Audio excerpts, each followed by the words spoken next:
आप सभी का फेंस्टेक शॉर्ट हैंड क्लासेज में स्वागत है। यह डिक्टेशन हाई कोर्ट स्टेनोग्राफर की परीक्षा को ध्यान में रखते हुए 80 वर्ड पर मिनट की स्पीड से 5 मिनट की होगी।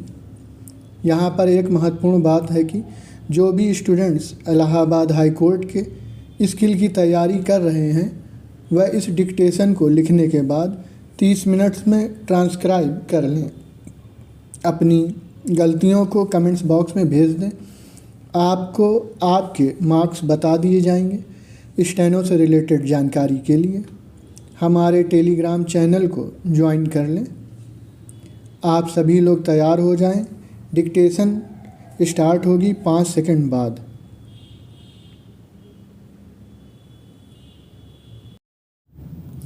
संक्षेप में कहा जाए तो वर्तमान उद्देश्यों के लिए प्रासंगिक परिस्थितियां यह है कि वर्तमान प्रत्यार्थी ने अपीलार्थी श्री प्रयागराज और उनके बेटे राजेश कुमार के खिलाफ 3 अलग अलग परिसरों को बेचने के लिए 23/11/2022 के अनुबंध के विशिष्ट निष्पादन के लिए 3 वाद दायर किए जो कब्जे, निषेधाज्ञा और मध्यवर्ती लाभ की परिणामी राहत के साथ जुड़े थे।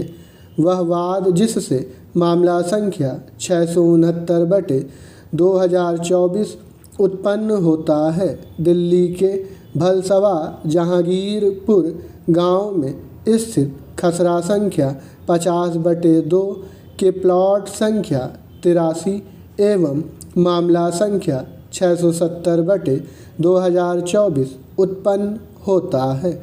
खसरा संख्या 734 में 40 वर्ग गज भूमि से संबंधित है और वह वाद जिससे मामला संख्या 671/2024 उत्पन्न होता है, वह दिल्ली के समयपुर गांव में स्थित खसरा संख्या 19/15 के प्लॉट संख्या 7A से संबंधित है।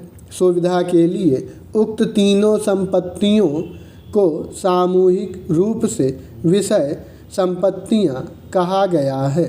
पैरा उक्त वादों से संबंधित वाद पत्रों में वर्तमान प्रत्यार्थी ने दलील दी कि अपीलार्थीगण उसके परिचित थे और उन्होंने विषयगत संपत्तियों को बेचने की मंशा व्यक्त की थी। आपसी विचार विमर्श और बातचीत के बाद पक्षकारगण ने प्रत्येक विषयगत संपत्ति के संबंध में विक्रय मूल्य की राशि पर सहमति व्यक्त की। तदनुसार पक्षकारगण ने 23/11/2022 को साधारण मुख्तारनामा, शपथ पत्र, रसीद और वसीयत विलेख जैसे सहायक दस्तावेजों के साथ 3 विक्रय अनुबंधों को निष्पादित किया। प्रत्येक विषयगत संपत्ति का संपूर्ण विक्रय मूल्य रसीदों के आधार पर अपीलार्थीगण को अग्रिम रूप से भुगतान किया गया था।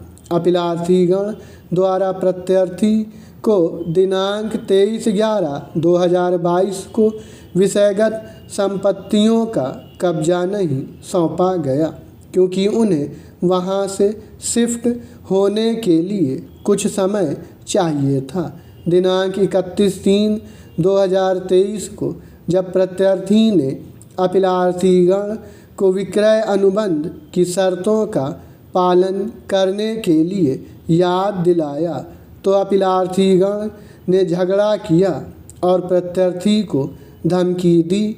प्रत्यार्थी ने दिनांक 25/12/2023 को अपीलार्थीगण को विधिक नोटिस भेजा जिसमें उन्हें विक्रय अनुबंध के अपने हिस्से को निष्पादित करने के लिए कहा गया क्योंकि अपीलार्थीगण द्वारा संपूर्ण विक्रय मूल्य पहले ही प्राप्त कर लिया गया था।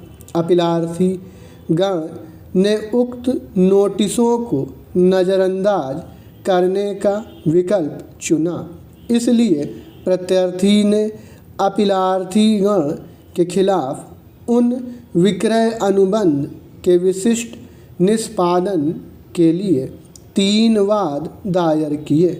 पैरा उक्त तीनों वादों के संबंध अपीलार्थीगण को दिनांक 8/6/2023 को विधिवत रूप से तामील किए गए और वे दिनांक 2/9/2023 को अधिवक्ता के माध्यम से उपस्थित हुए, लेकिन दिनांक 13/12/2023 तक लिखित बयान दाखिल करने में विफल रहे।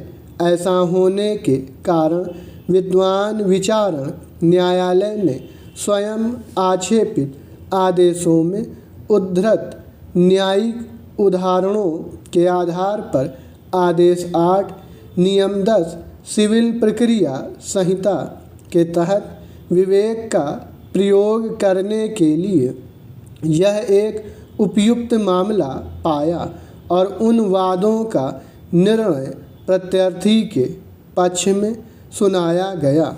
स्टॉप।